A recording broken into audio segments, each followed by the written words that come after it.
నమస్తే welcome to Zee News afternoon bulletin నేను Manishri bulletin ముందుగా హెడ్లైన్స్ చూద్దాం కుటుంబ సభ్యులతో కలిసి తిరుమల శ్రీవారిని దర్శించుకున్న తెలంగాణ ముఖ్యమంత్రి రేవంత్ రెడ్డి నూతన ప్రభుత్వం ఏర్పాటయ్యాక ముఖ్యమంత్రిని కలుస్తానంటూ వెల్లడి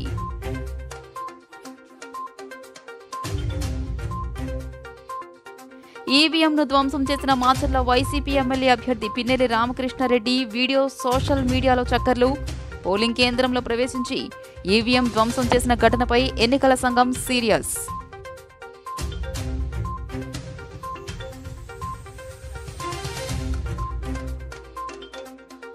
బంగాళాఖాతంలో నేడు అల్పపీడనం శుక్రవారం ఉదయానికి వాయుగుండంగా మారే అవకాశం ఉత్తరాంధ్రతో పాటు కోస్తా జిల్లాలకు వర్ష సూచన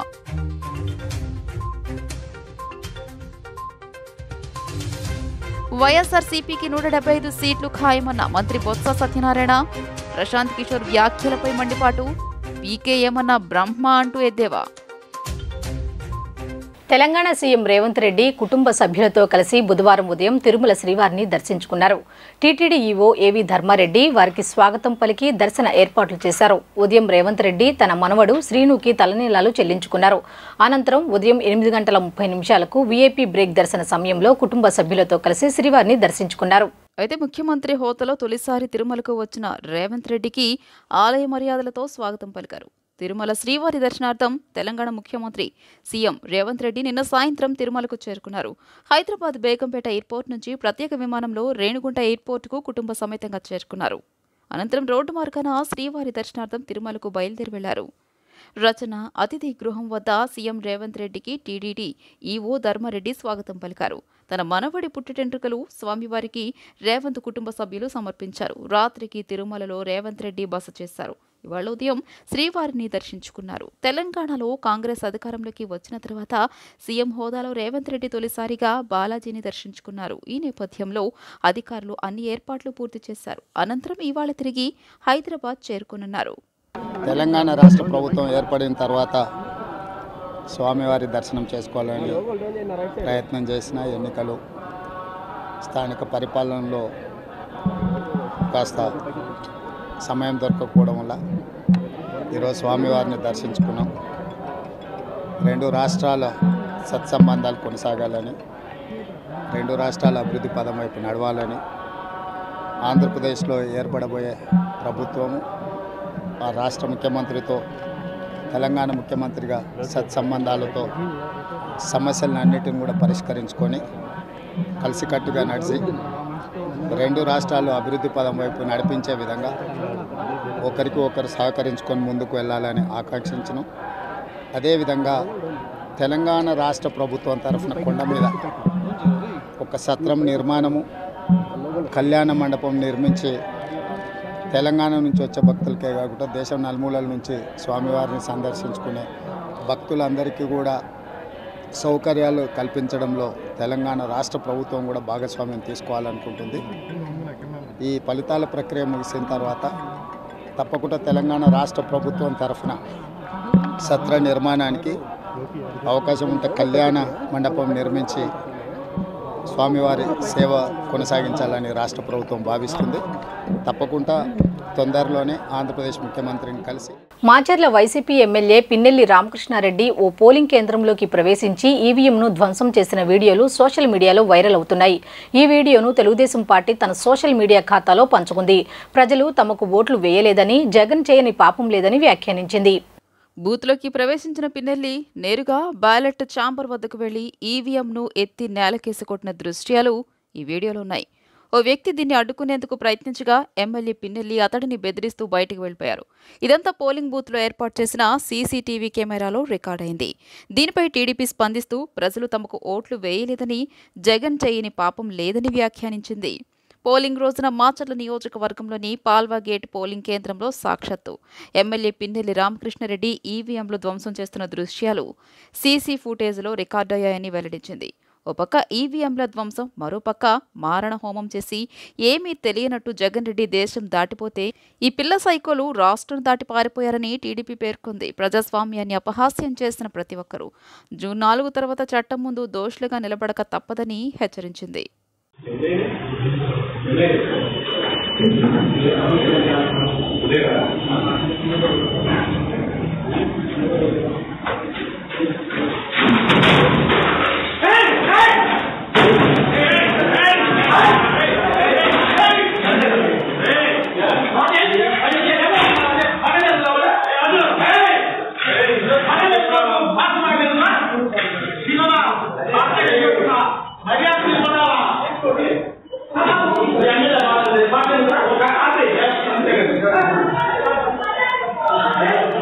చంద్రబాబు నాయుడు ఎందుకు చెప్పకుండా విదేశాలకు వెళ్లారు, చెబితే వచ్చే ఇబ్బంది ఏంటి అని మంత్రి బొత్స సత్యనారాయణ ఆశ్చర్యం వ్యక్తం చేశారు. ఫలానా ఊరు వెళుతున్నానని చెప్తే నష్టం ఏముందని అన్నారు. రాష్ట్రంలో ప్రధాన ప్రతిపక్ష నాయకుడు, రాష్ట్రంలో ప్రభుత్వాన్ని నడుపుతున్న నాయకుడు ఎక్కడికైనా వెళితే ఆ విషయం చెప్పాల్సిన అవసరం ఉందని బొత్స స్పష్టం చేశారు. ఏపీలో ఎన్నికలు ముగిశాయి. ఫలితాల కోసం ఎదురు చూస్తున్నారు. జూన్ 4న నేతల భవితవ్యం వెలువడనుంది. ఈ నేపథ్యంలో ఏపీ మంత్రి బొత్స సత్యనారాయణ కీలక వ్యాఖ్యలు చేశారు. ఎన్నికల్లో తాము క్లారిటీగా ఉన్నామని, తమకు 175 సీట్లు వస్తాయని ధీమా వ్యక్తం చేశారు. ఎన్నికల్లో ప్రజలు ఓట్లేశారు. ఫలితం బాక్స్లో ఉంది. ఏదేమైనా మరోసారి అధికారంలోకి రానున్నామని అన్నారు. విద్యా వైద్యంలో సంస్కరణలు మా మేనిఫెస్టోలో పెట్టామని, విద్యా విధానంలో లోపాలు ఉన్నాయని దుష్ప్రచారం చేస్తున్నారని ఆరోపించారు. ఎన్నో కొత్త సంస్కరణలు ఉన్నత విద్యలో ప్రవేశపెడుతున్నాం. విద్యా విధానంలో ఎన్నో మార్పులు వచ్చాయన్నారు. ప్రశాంత్ కిషోర్ ఎన్నికల కన్సల్టెన్సీలపై మంత్రి బొత్స ఆసక్తికర వ్యాఖ్యలు చేశారు. ప్రశాంత్ కిషోర్ ఏమైనా బ్రహ్మ? ప్రశాంత్ కిషోర్ ఓ క్యాష్ పార్టీ అని అన్నారు. ప్రస్తుతానికి ఐప్యాక్ నిర్మాణాత్మకంగానే ఉందని అనుకుంటున్నాం. ప్రశాంత్ కిషోర్ అయినా ఐప్యాక్ అయినా తాత్కాలికం, వైసీపీ శాశ్వతం. కోఆర్డినేషన్ కోసం ఐప్యాక్ సంస్థ సేవలు తీసుకున్నాం. కన్సల్టెన్సీ సంస్థలు ఎన్నైనా చెబుతాయి. నిర్ణయం తీసుకోవాల్సింది మేమే. ఐప్యాక్ చెప్పిన వారికే టికెట్లు ఇచ్చారనేది అవాస్తవమని వెల్లడించారు. ఎన్నో ఎన్నికలు చూశాను, కానీ ఇలాంటి పరిస్థితి ఎప్పుడు చూడడం లేదని బొత్స అన్నారు. ఇప్పుడు ప్రధాన రాజకీయ నేతలంతా విదేశాల్లో ఉన్నారు. జగన్ విదేశీ పర్యటన మీద రకరకాల విమర్శలు చేస్తున్నారని, చంద్రబాబు, లోకేష్ కూడా విదేశాలకు వెళ్ళిపోయారు. ముఖ్య నేతలు విదేశాల్లో ఉన్నారు. ఇంకొందరు నేతలు ప్రయాణాల్లో ఉన్నారు. ఇక్కడున్నవారు ఇప్పుడు ఎందుకు గొడవ చేస్తున్నారని ప్రశ్నించారు. గొడవలకి అసలు ఇంతకుముందు ఆంధ్ర రాష్ట్రం ఏర్పాటైన తర్వాత, నేను రాజకీయాల్లోకి వచ్చిన తర్వాత ఎన్నో సందర్భాల్లో ఎన్నికలు చూశాను. నేను ఎన్నోసారి ఎన్నికల్లో పిలిచాను. ఎప్పుడు ఇటువంటి సిచ్యువేషన్ చూడలే. ఎన్నికలు అయిపోయిన తర్వాత 2 రోజులు అదే కింద మీద పడేవారు, ఏదో మాటలు కోట్లు ఏదో మాట్లాడుకునేవారు, లేకపోతే చిన్న చిన్న ఎక్కడ ఉంటాయి అయిపోయాయి. ఇప్పుడు కొత్త తమాషా ఉంది. ఇప్పుడు చూస్తే రాష్ట్రంలో ఉన్న ప్రధాన ప్రతిపక్ష నాయకులందరూ, ప్రధాన రాజకీయ పార్టీ నాయకులందరూ విదేశ టూర్లో ఉన్నారు. మా నాయకుడితో కలిపి ఆయన కూడా పిల్లలు చూడడానికి ఫ్యామిలీతో ఆయన లండన్ వెళ్ళారు. అక్కడ నుంచి స్విట్జర్లాండ్ వెళ్తారు. ఇది చూసుకుని ఆయన మీద లేనిపోయి పొంగాలుగా రాశారు. ఏదో ఫ్లైట్ వచ్చి కొద్దిగా మా వాతావరణం బాగోలేక ల్యాండ్ అవ్వడం వచ్చేది, ఆమ్స్టర్డామ్కి వెళ్తే అక్కడ ఏదో వెళ్ళిపోయింది, ఏదో అయిపోయింది. ఇక్కడ ఒక అతను వచ్చి ఎయిర్పోర్ట్లో వచ్చి ఓ మెసేజ్ ఇచ్చి ఆయన అల్లి కంటే అడ్డియాలని చెప్పింది ఓ మెసేజ్ ఇచ్చాడు. చదువుకున్న సొంట తిరమసు. నేను మన్నాడు చూస్తే, మళ్ళీ మన్నాడు పత్రికల్లో, మన్నాడు కొన్ని టీవీల్లో చూస్తే, కొన్ని వార్తలు చూస్తే చంద్రబాబు నాయుడు విదేశాలు ఈయనండి చెప్పారు, ఈయన ఎక్కడ పారిపోయారని చూసాం. ఈయన చంద్రబాబు నాయుడు చెప్పాల్సింది ఎవడు చెప్పాల్సింది, మరి అది వచ్చి కొన్ని పత్రికలు రాదు. టీడీపీ 100కి 1000% అధికారంలోకి రావడం ఖాయమని టీడీపీ సీనియర్ నాయకులు నక్కా ఆనంద్ బాబు ధీమా వ్యక్తం చేశారు. చంద్రబాబు నాయుడు పర్యటనపై దుష్ప్రచారం చేస్తున్నారంటూ మండిపడ్డారు. జగన్ మాదిరిగా చంద్రబాబుపై కోర్టు ఆంక్షలు ఏవీ లేవని అన్నారు. టీడీపీ అధినేత చంద్రబాబు ఇటీవల విదేశీ పర్యటనకు వెళ్లిన సంగతి తెలిసిందే. అయితే ఆయన పర్యటనపై దుష్ప్రచారం చేస్తున్నారంటూ టీడీపీ నేత నక్కా ఆనంద్ బాబు మండిపడ్డారు. జగన్ మాదిరిగా చంద్రబాబుపై కోర్టు ఆంక్షలేవీ లేవని అన్నారు. ఆయన ఎక్కడికైనా నిరభ్యంతరంగా వెళ్తారని స్పష్టం చేశారు. జగన్ విదేశాలకు వెళ్లాలంటే తప్పనిసరిగా కోర్టు అనుమతి తీసుకోవాలని నక్కా ఆనంద్ బాబు వెల్లడించారు. జగన్పై 13 CBI ఛార్జిషీట్లు ఉన్నాయని తెలిపారు. జగన్ పిల్లలు ఇంటికి వచ్చినా కానీ వాళ్లను తీసుకుని మళ్లీ లండన్ ఎందుకు వెళ్లారని ప్రశ్నించారు. అబద్దాలతో నమ్మించాలనుకుంటే అది పిచ్చి భ్రమ అవుతుందని అన్నారు. టీడీపీ 100కి 1000% అధికారంలోకి రావడం ఖాయమని నక్కా ఆనంద్ బాబు ధీమా వ్యక్తం చేశారు. జగన్మోహన్ రెడ్డి అవినీతి పత్రిక సాక్షి, అబద్ధాలను నిత్యం ప్రసారం చేసే సాక్షి ఛానల్ పత్రిక, ఈ రెండిట్లో చంద్రబాబు నాయుడు గారి విదేశీ పర్యటన మీద నిన్న ఈరోజు విషపు రాతలు రాస్తూ ఉన్నారు. ఒకరోజు అనుమతి లేకుండా అమెరికాకి వెళ్ళాడని, ఈరోజు ఇటలీకి వెళ్ళాడని, దానికి ఏదో వీళ్ళు అనుమతి తీసుకోలేదన్నట్టుగా రాస్తూ ఉన్నారు. అసలు ఈ జగన్మోహన్ రెడ్డి అవినీతి పత్రికలో పదే పదే అబద్ధాలు 100 సార్లు ఈ పేపర్లో రాస్తే ప్రజలు నిజం అనుకుంటారని చెప్పి భ్రమపడతా ఉంటారు. జగన్మోహన్ రెడ్డి చీకటి చేష్టలన్నీ బాబు గారికి అంటగట్టి సాక్షిలో అబద్ధాలు ప్రచారం చేయటానికి వీళ్ళు ఆ రాతలు రాయటం, ఇందులో ఒక ట్రేడ్ తయారు చేసుకున్నారు వీళ్ళు. అసలు నిస్సిగ్గుగా ఉంటాయి వీళ్ళు రాసే రాతలు కానీ, సాక్షి ఛానల్లో చూపించే చిత్రాలు కానీ, వార్తలు కానీ. ఇవాళ చంద్రబాబు నాయుడు గారు విదేశీ పర్యటన గురించి వీళ్ళు మాట్లాడుతున్నారు. అసలు వీళ్ళకెందుకు? చంద్రబాబు నాయుడు గారు అమెరికా వెళ్ళాడా, ఇటలీ వెళ్ళాడా, యూరప్ కంట్రీస్కి వెళ్ళాడా? మీకు అవసరమా? ఎన్హెచ్సి సెక్యూరిటీలో ఉండే వ్యక్తి, ఆయనకి సెక్యూరిటీ రీజన్స్ కారణంగా అన్ని విషయాలు కూడా బయటికి చెప్పరు. మీకు చెప్పాలా? మీరు ఒక పనికిమాలిన బ్యాచ్, ఒక మాఫియా బ్యాచ్, మీకు మేము వివరాలు చెప్పాలా ఎక్కడికి వెళ్తుంది? తమిళనాడు పరిసరాల్లో ఆవరించి ఉన్న ఉపరితల ఆవర్తనం కారణంగా ఇవాళ బంగాళాఖాతంలో అల్పపీడనం ఏర్పడనుంది. అనంతరం ఈశాన్య దిశగా కదులుతూ శుక్రవారం ఉదయానికి వాయుగుండంగా మారే అవకాశం ఉంది. దీని ప్రభావంతో ఇవాళ రేపు ఏపీలోని విజయనగరం, మన్యం, అల్లూరు సీతారామరాజు, అనకాపల్లి, తూర్పుగోదావరి జిల్లా, పశ్చిమ గోదావరి, ఏలూరు, ఉమ్మడి కృష్ణా, గుంటూరు జిల్లాల్లో, అలాగే తెలంగాణలోని ఉమ్మడి ఆదిలాబాద్, నిజామాబాద్, కరీంనగర్, ఖమ్మం జిల్లాలో మోస్తరు వర్షాలు కురవనున్నాయి. రాష్ట్రంలో ఉపాధి హామీ, స్వచ్ఛ భారత్ మిషన్ అనుసంధానంతో వ్యక్తిగత మరుగుదొడ్ల నిర్మాణం పెద్ద ఎత్తున చేపట్టాలని ప్రభుత్వ ప్రధాన కార్యదర్శి డాక్టర్ కెఎస్ జవహర్ రెడ్డి జిల్లా కలెక్టర్లను ఆదేశించారు.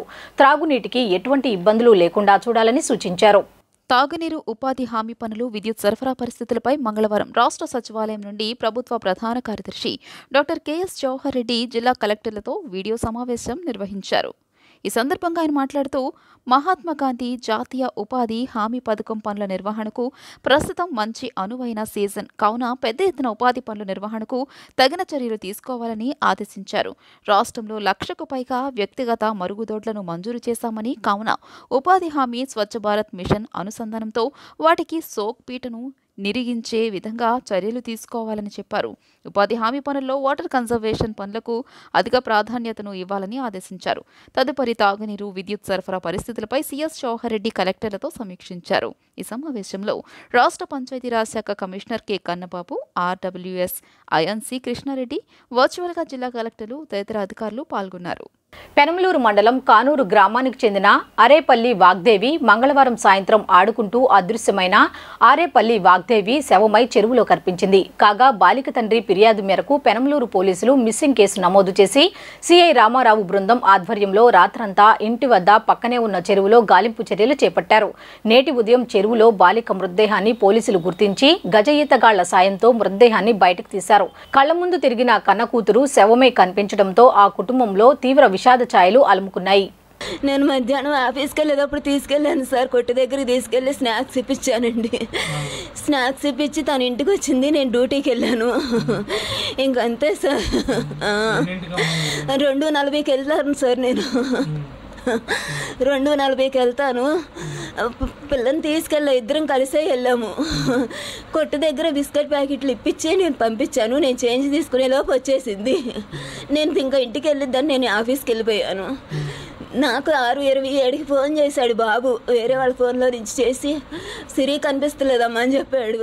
3:30 ఆ టైంలో చూశాను. మంచిలు తాగటానికి వచ్చినప్పుడు సిరి అటువైపు ఎవరన్నా ఆడుకోవటానికి ఎవరన్నా ఉన్నారేమో అని అటువైపు చూడటానికి వెళ్ళింది. ఇంకా తర్వాత నాకు తెలియదు, నేను వాటర్ తాగేసి ఆడుకోవటానికి వెళ్ళా, అంతే నాకు తెలిసింది. పాపేనా? ఎగురు బొమ్మ రోడ్డుగా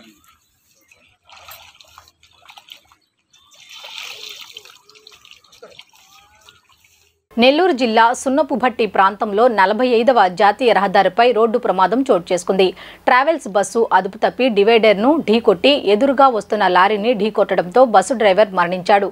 10 మంది ప్రయాణికులకు తీవ్ర గాయాలు అయ్యాయి. నెల్లూరు జిల్లా దగదర్తి మండలం సున్నంబట్టి జాతీయ రహదారిపై ప్రైవేటు ట్రావెల్స్ బస్సు రోడ్డు ప్రమాదానికి గురైంది. ఈ ప్రమాదంలో బస్సు డ్రైవర్ సీను అనే వ్యక్తి అక్కడికక్కడే మృతి చెందాడు.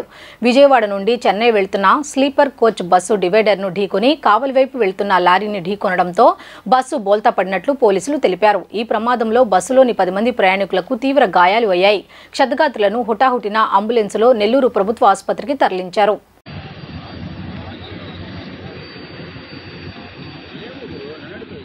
విశాఖ హైదరాబాద్ జన్మభూమి రైలులో సాంకేతిక సమస్య తలెత్తింది. దీంతో జన్మభూమి రైలును విశాఖలో నిలిపివేశారు. ఉదయం 6:20 బయలుదేరిన 2 నిమిషాలకే ఏసీ బోగి లింక్ తెగిపోగా వెంటనే అప్రమత్తమైన రైల్వే సిబ్బంది రైలును విశాఖ స్టేషన్కు తీసుకువచ్చారు. సాంకేతిక సమస్యతో 2 బోగీలు రైలు నుంచి విడిపోయాయని అధికారులు వెల్లడించారు. సమస్యను పరిష్కరించాక రైలును పంపిస్తామని తెలిపారు. ఉదయం నుంచి రైలు విశాఖలోనే ఉండటంతో ప్రయాణికులు ఇబ్బందులు ఎదుర్కొంటున్నారు. సమస్య తలెత్తిన 2 కోచ్లు తొలగించి వేరే వాటిని ఏర్పాటు చేస్తున్నారు అధికారులు. ఆ తర్వాతే విశాఖ నుంచి రైలు బయలుదేరనుంది. ఇప్పటికే 3 గంటలు ఆలస్యమైంది. ఎప్పుడు బయలుదేరుతుందో అధికారులు స్పష్టంగా చెప్పకపోవడంతో ప్రయాణికులు ఇబ్బందులు ఎదుర్కొంటున్నారు. చల్లపల్లిలో మంగళవారం రాత్రి కోమలా నగర్ ఎస్టీ కాలనీకి చెందిన శివ అనే వ్యక్తి ఒళ్లంతా రక్తంతో నగ్నంగా కత్తి పట్టుకుని రోడ్లపై తిరిగాడు. అతనిని చూసి గ్రామస్తులు తీవ్ర భయభ్రాంతులకు గురయ్యారు. గూడారాల వద్ద ఘర్షణలో గాయపడిన శివ తిన్నగా పోలీస్ స్టేషన్ లోపలికి వెళ్లి కూర్చున్నాడు.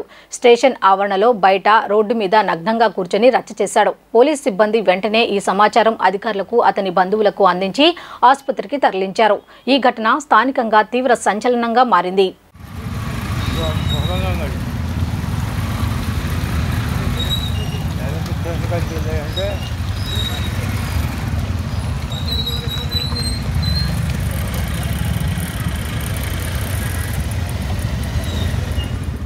వార్తలు ముగించే ముందు హెడ్లైన్స్ మరోసారి చూద్దాం.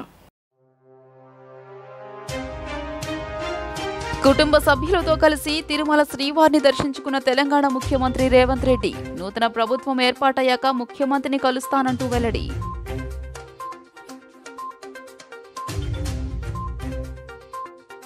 ఈవీఎంను ధ్వంసం చేసిన మాచర్ల వైసీపీ ఎమ్మెల్యే అభ్యర్థి పిన్నెల్లి రామకృష్ణారెడ్డి వీడియో సోషల్ మీడియాలో చక్కర్లు. పోలింగ్ కేంద్రంలో ప్రవేశించి ఈవీఎం ధ్వంసం చేసిన ఘటనపై ఎన్నికల సంఘం సీరియస్.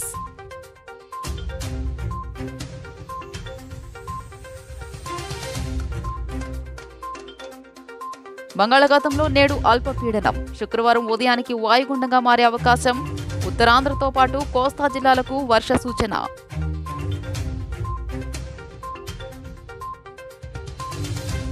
వైఎస్ఆర్సీపీకి 175 సీట్లు ఖాయమన్న మంత్రి బొత్స సత్యనారాయణ. ప్రశాంత్ కిషోర్ వ్యాఖ్యలపై మండిపాటు. పీకే ఏమన్నా బ్రహ్మ అంటూ ఎద్దేవా. ఈ వార్తలు ఇంతటితో సమాప్తం. తిరిగి రాత్రి 7:30 బులెటిన్లో కలుద్దాం. అంతవరకు సెలవు. నమస్కారం.